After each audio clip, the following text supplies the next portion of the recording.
Fox 4 News has learned the man shot and killed by McKinney police last night had a history of making threats against his ex-wife. 35-year-old Joseph Kamash was killed last night. Police were responding to a call of a woman and child being held against their will. Today we learned that call only happened because of two strangers. Fox 4's Deanna Zoga is in McKinney tonight with more. Deanna. Heather and Steve, just before that shooting and confrontation with police, we have learned a little bit more about where Joseph Kamash was before that shooting. As you mentioned, he was in that Wendy's before those officers encountered him at the parking lot of his apartment complex with his ex-wife and their 4-year-old child. Just down the street from the shooting scene, Gil Falon, working at this Wendy's, says a customer reported signs of trouble not long before the shooting. Some man had tried to pull a lady back into a car right here in the front of the Wendy's. The customer saw the van come around to the drive-thru, where Falon asked a woman and another girl inside if they were okay. The little girl was in the passenger side and the mother was driving. I said, "Are y'all okay? There's customers in here that are concerned."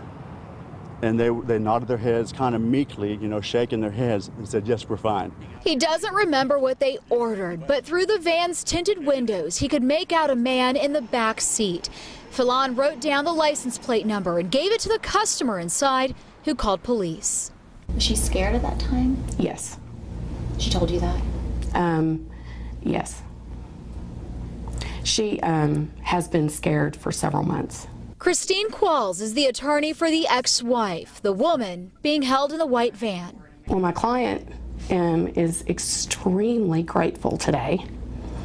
This could have gone so many bad ways. The woman's divorce from Joseph Kamash was finalized in February, but the ex-wife went back to court for a protective order and a modification to a custody agreement that would only allow supervised visits between Kamash and their 4-year-old daughter.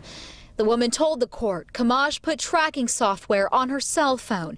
She said Kamash showed her a gun in a FaceTime conversation and told her by text, quote, "Let me put it to you this way. With that money I got, I'm literally on my way to academy and intend on stocking up to prepare for battle."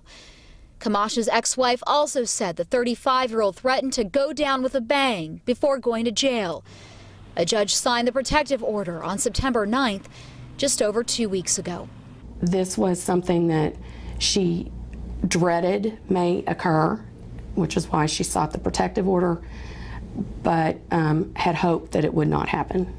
Qualls says Kamash violated the terms last night, showing up at his ex-wife's home, demanding they spend time together, which brought them to this Wendy's not far from Kamash's apartment, where McKinney police found the white van and tried to arrest Kamash before he shot at officers, and they shot back, killing him. It gives me goosebumps because I didn't know what was happening, but I'm glad that, well, it's kind of like a melancholy. Someone died in the incident, but someone else was saved. So Kamash was arrested back in May for a criminal trespass. He ignored a warning from police to stay away from his ex-wife's home. The ex-wife and children were not hurt in the shootout. No officers were hit. And Steve, Texas DPS, Texas Rangers are investigating this officer-involved shooting. Back to you. All right, Deanna, a lot of scary sounding threats. So the ex-wife must have been really on notice. And you reported he showed up at their home. Do we know exactly how they all ended up together in that car last night?